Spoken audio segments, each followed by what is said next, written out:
পায়ের উপর পা তুলে রাখা নাকি অভদ্রতা, বেয়াদবি, ছাত্রদের সামনে নাকি পায়ের উপর পা তুলে বসা যায় না। এটা আসলে কথাটা পরিপূর্ণ সত্য নয়। ফার্স্ট, আমি আসলে এভাবে আর কতক্ষণ বসে থাকি?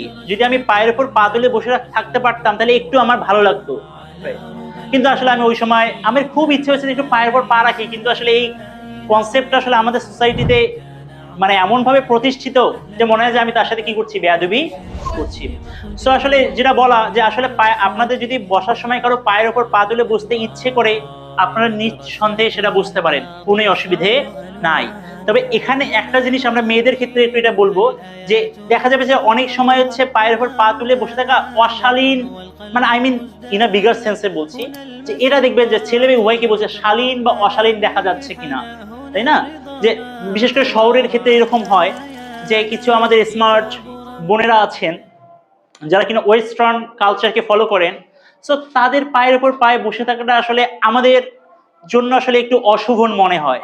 সো আমরা তো বুঝতে পারি কোনটা শুভন কোনটা অশুভন, সেটা জাস্ট একটু আমরা বিচার করতে বলবো। তারপর আপনাদের যদি কারো ইচ্ছে হয় যে একটু পায়ের উপর পা তুলে আপনি বসে থাকবেন, so you can do that. ঠিক আছে, এখানে কোনো অসুবিধে নেই। So thank you.